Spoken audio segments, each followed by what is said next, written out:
Hello दोस्तों, स्वागत है आप सभी का मेरे YouTube channel Sachin education hub पर। तो दोस्तों, आज के इस वीडियो में हमारा टॉपिक है difference between job costing and batch costing.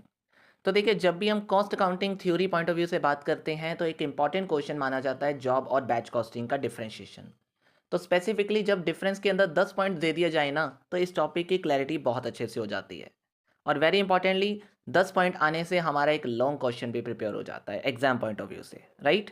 तो चलिए शुरू करते हैं इस क्वेश्चन को। Let's started. लेकिन दोस्तों, उससे पहले आप में से किसी स्टूडेंट को कोई कॉमर्स सब्जेक्ट से रिगार्डिंग नोट्स चाहिए तो टेलीग्राम चैनल आपके लिए ओपन है। लिंक आपको चैनल का वीडियो डिस्क्रिप्शन में मिल जाएगा। और दोस्तों, अगर आप में से किसी भी स्टूडेंट को कॉमर्स सब्जेक्ट में किसी भी तरह की दिक्कत आती है तो हम आपको ऑनलाइन क्लासेस भी देते हैं। उसमें आपको बहुत अच्छे से अंडरस्टैंडिंग और क्लैरिटी के साथ समझाया जाता है। डिटेल्स आपको क्लासेस की वीडियो डिस्क्रिप्शन में दे दी गई हैं। Let's started with today's video. तो देखिए दोस्तों, अगर हम सबसे पहले बात करते हैं जॉब कॉस्टिंग के बारे में, तो देखिए जॉब कॉस्टिंग में वर्ड है सबसे पहले जॉब। क्या होता है जॉब? जॉब का मतलब है एक स्पेसिफिक और कस्टमाइज्ड ऑर्डर या एक assignment that is undertaken by a business. तो देखो, अब ये जॉब यानी एक स्पेसिफिक ऑर्डर है। स्पेसिफिक मतलब कस्टमाइज्ड ऑर्डर है जो कस्टमर की मतलब कस्टमर की चॉइसेस पे होता है। मतलब अलग अलग कस्टमर्स अपनी अपनी चॉइसेस या अपनी अपनी प्रेफरेंसेस के हिसाब से ऑर्डर देकर जाते हैं। तो जॉब का मतलब तो आपको समझ आ गया, एक स्पेसिफिक ऑर्डर जो एक बिजनेस पूरा कर रहा है। तो उस स्पेसिफिक ऑर्डर के ऊपर कॉस्ट कैसे असाइन की जा सकती है, that is the method use for this purpose is job costing. नहीं समझ में आया? इसमें इजीली बताता हूं कि जॉब कॉस्टिंग का मतलब है एक ऐसा कॉस्टिंग मेथड जिसके जरिए हम उस स्पेसिफिक ऑर्डर के ऊपर हमारी कितनी कॉस्ट लग रही है उसको कैलकुलेट करते हैं, या कैलकुलेट करने का एक तरीका माना जाता है। तो जॉब कॉस्टिंग एक मेथड है जिसके जरिए एक स्पेसिफिक जॉब को पूरा करने में कितनी कॉस्ट लग रही है उसको कैलकुलेट किया जाता है। और दूसरी तरफ अब बात कर रहे हैं हम बैच के बारे में, बैच कॉस्टिंग। तो बैच कॉस्टिंग में टर्म टर्म सबसे पहले क्या है? बैच। तो बैच का मतलब क्या होता है? सबसे पहले group of identical products manufactured together to make a single product. जब हम बहुत सारे आइडेंटिकल प्रोडक्ट्स के ग्रुप को मैन्युफैक्चर करते हैं टुगेदर, यानी एक साथ एक सिंगल प्रोडक्ट बनाने के लिए, एक सिंगल यूनिट बनाने के लिए, तो उसको हम बैच बोल देते हैं। और सिमिलरली उस बैच पे कॉस्ट असाइन करने का जो मेथड यूज होता है वो होता है बैच कॉस्टिंग। यानी सिंपल टर्मिनोलॉजी में कहूं तो आप ये कह सकते हो कि बैच कॉस्टिंग एक ऐसा टूल है कॉस्ट अकाउंटिंग का जो हमें एक स्पेसिफिक बैच को पूरा करने के लिए कितनी कॉस्ट लग रही है उसको कैलकुलेट करके बताता है। ठीक है जी। तो कैलकुलेशन मेथड्स हैं ये दोनों। जो एक स्पेसिफिक ऑर्डर के ऊपर यूज होता है मेथड, स्पेसिफिक ऑर्डर पे कितनी कॉस्ट लग रही है, दैट इज जॉब कॉस्टिंग। और स्पेसिफिक बैच पूरा करने के लिए उस ग्रुप ऑफ आइडेंटिकल प्रोडक्ट्स को टुगेदर हमने जब मैन्युफैक्चर किया है एक सिंगल प्रोडक्ट बनाने के लिए, उस पर कितनी कॉस्ट लगी है, दैट इज उसको जानने का तरीका बैच कॉस्टिंग बताता है। ठीक है जी। अब बात करते हैं इसकी नेचर बेसिस पे। तो देखिए, नेचर के बेसिस पे अगर हम बात करें तो हम ये कह सकते हैं कि whether the product is standardise और कस्टमाइज्ड, यूनिक प्रोडक्ट है हमारा या स्टैंडर्डाइज प्रोडक्ट है हमारा।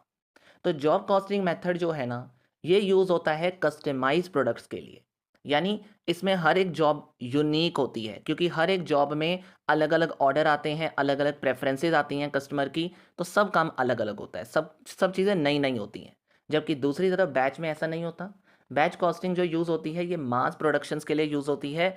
मतलब मल्टीपल यूनिट्स को बार बार रिपीट करने के लिए, यानी इसमें सेम सेम प्रोडक्ट्स अलग अलग बार बार बनाए जाते हैं, तो उसमें कुछ भी यूनिक इतना नहीं रहता। नेक्स्ट डिफरेंस है on the basis of cost unit. Job costing के अंदर जो कॉस्ट है वो पर जॉब बेसिस पे कैलकुलेट की जाती है, पर इंडिविजुअल जॉब बेसिस पे कैलकुलेट की जाती है। जबकि बैच कॉस्टिंग में जो टोटल कॉस्ट है वो सबसे पहले बैच की निकाली जाती है और देन उस टोटल कॉस्ट को पर यूनिट बेसिस में डिवाइड कर दिया जाता है। मतलब जॉब कॉस्टिंग में ऐसा नहीं होता, वहां तो पर इंडिविजुअल जॉब की ही, मतलब पर इंडिविजुअल जॉब पे कॉस्ट निकाली जाती है। मतलब उसमें सारा काम पहले ही इंडिविजुअल बेसिस पे होता है। जबकि बैच में पहले पूरे बैच की टोटल कॉस्ट निकलती है और फिर उस बैच में पर्टिकुलरली कितने यूनिट हैं, उन यूनिट्स के बेसिस पे हम उस टोटल कॉस्ट को डिवाइड करके पर यूनिट कॉस्ट निकालते हैं। ठीक है जी। देन आते हैं प्रोडक्शन टाइप। देखिए, प्रोडक्शन टाइप की अगर हम बात करें तो इसका मतलब ये समझते हैं हम कि प्रोडक्शन वन टाइम होती है कि रिपीटिव होती है। जॉब कॉस्टिंग, अब अपने आप सोचो कि अगर स्पेसिफिक ऑर्डर मुझे मिलता है तो that is obviously a one time product जिसमें नॉन रिपीटिव वर्क होता है। मतलब वन टाइम वर्क है ना, कि मतलब जॉब कॉस्टिंग मेथड जो है वो अलग अलग कस्टमर के लिए अलग अलग तरीके से मतलब हम उसका प्रोडक्ट बना के दे रहे हैं। तो सिमिलरली जॉब कॉस्टिंग जो मेथड है ये नॉन रिपीटिव है, ये अलग अलग यूनिक प्रोडक्ट के लिए इस्तेमाल होता है, ये वन टाइम है।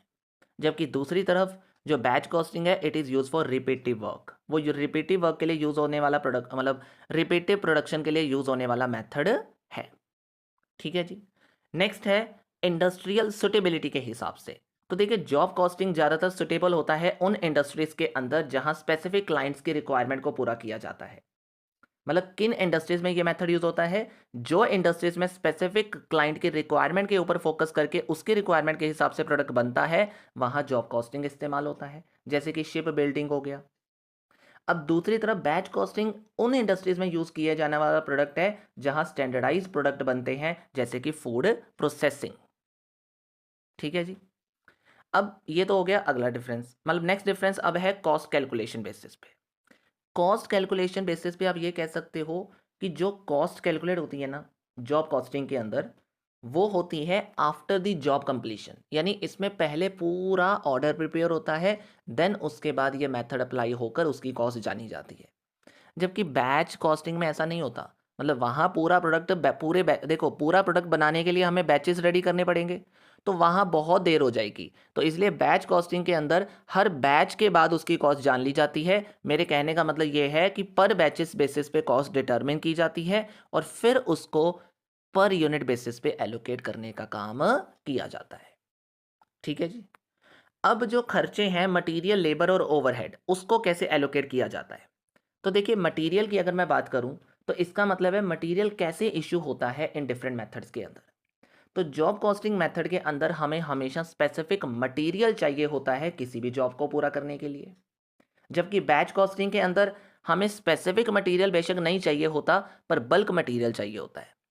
स्पेसिफिक मटेरियल मतलब आपको पता है कि स्पेसिफिकली काम होना है वहाँ पे। जब दूसरी तरफ अगर हम बात करते हैं बैच कॉस्टिंग के अंदर, वहाँ स्पेसिफिक नहीं, वहाँ बार बार एक ही तरह का काम होना होता है। तो कहने का मतलब है वहाँ मटेरियल बल्क में चाहिए होता है, ना कि स्पेसिफिकली। ठीक है जी। फिर उसके बाद आते हैं लेबर की यूजेज के बेसिस पे। जॉब कॉस्टिंग के अंदर जो स्किल्ड लेबर है वो ज़्यादातर लगाई जाती है, मतलब उनकी कॉस्ट भी उतनी ज़्यादा ही होगी। तो लेबर कॉस्ट जॉब कॉस्टिंग के अंदर थोड़ी ज़्यादा होती है, क्योंकि इसमें स्किल्ड लेबर लगाई जाती है एक सिंगल और पर्टिकुलरली स्पेसिफिक कस्टमाइज्ड ऑर्डर को पूरा करने के लिए। जबकि बैच कॉस्टिंग जो असाइन होती है, या बैच कॉस्टिंग में जो लेबर असाइन होती है, वो एक सिंपल लेबर है, मतलब एक तरह की सेम लेबर है, अलग अलग लेबर नहीं लगानी पड़ती। या फिर बार बार स्किल्ड लेबर नहीं भी है तो चल जाता है काम, क्योंकि वहाँ रिपीटिव नेचर का काम हो रहा होता है, वहाँ इतना परेशानी नहीं होती, और इसलिए लेबर कॉस्ट भी ज़्यादा वहाँ मैटर नहीं करती, मतलब कम होती है थोड़ी सी। ठीक है जी। अब अगर हम बात करते हैं ओवरहेड की। ठीक है। ओवरहेड की बेसिस पे अगर हम बात करें तो ओवरहेड्स जो हैं वो जनरली स्पेसिफिक जॉब पे बेस्ड होते हैं। मतलब ओवरहेड की एलोकेशन अगर मैं बात करूं तो इनडायरेक्ट एक्सपेंसेस जैसे कि इलेक्ट्रिसिटी और रेंट वगैरह है ना, वो जॉब कॉस्टिंग के अंदर पर जॉब बेसिस पे एलोकेट किए जाते हैं। जबकि दूसरी तरफ पूरे बैच के बेसिस पे हम स्प्रेड आउट करते हैं ओवरहेड को in case of batch costing. Right. तो these are the some differences. अब एक लास्ट डिफरेंस जो आपको इस दोनों की मतलब इन दोनों में और सिंपल क्लैरिटी दे देगा, वो है आपका एग्जाम्पल। देखिए जी, एग्जाम्पल अगर मैं दे दूं तो जॉब कॉस्टिंग कहाँ यूज़ होगी, या किस किस केस की एग्जाम्पल आ जाएगी इसमें? जब आप एक फर्नीचर रेडी करके दे रहे हो, कस्टमाइज फर्नीचर, मतलब कस्टमर की प्रेफरेंस के हिसाब से। शिप बिल्डिंग का काम चल रहा है, वो भी अकॉर्डिंग टू कस्टमर्स होता है। या फिर एक इंटीरियर डिज़ाइनर वालों का काम जो होता है वो भी एक स्पेसिफिक ऑर्डर यानी स्पेसिफिक जॉब पे डिपेंड होता है। नहीं, अगर हम बैच कॉस्टिंग की बात करें वहाँ पे अगर एग्जांपल्स देखे जाएं तो फार्मास्यूटिकल टैबलेट्स यानी मेडिसिन वगैरह जो बार बार बनती रहती हैं, रिपीटिव टास्क। बेकरी प्रोडक्ट्स बार बार आपको देखने को मिलते हैं, bakery products is also example of batch. और like clothing items, clothing items भी रिपीटिव नेचर की, यानी सेम सेम क्लोथ्स आपने देखे होंगे, राइट। तो वो क्या है, वो बैच हैं, मतलब वो मल्टीपल प्रोडक्ट्स को, मतलब आइडेंटिकल प्रोडक्ट्स को हम टुगेदर मैन्युफैक्चर करते हैं एक सिंगल प्रोडक्ट बनाने के लिए। तो ये सब चीज़ें मल्टीपल प्रोडक्ट्स में रिपीटिवली बनती रहती हैं। जबकि दूसरी तरफ जॉब के अंदर फर्नीचर, इंटीरियर डिज़ाइन जो स्पेसिफिक ऑर्डर के बेसिस पे अलग अलग बनाई जाती हैं। Done. These are all the points that differentiate you between the job costing and batch costing. तो आई होप आपको ये 10 के 10 पॉइंट्स बहुत अच्छे से समझ आ गए और स्पेशली ये दोनों टॉपिक्स के बारे में अंडरस्टैंडिंग अच्छी मिल गई। तो दैट्स ऑल। तो बस अब नेक्स्ट वीडियो तक वेट करिएगा। इस वीडियो में इतना ही है। वीडियो अच्छी लगी है तो लाइक और शेयर ज़रूर करके जाइएगा। चैनल पे नए हो तो चैनल को सब्सक्राइब भी ज़रूर करिएगा। Thank you so much. मिलते हैं नेक्स्ट वीडियो के अंदर।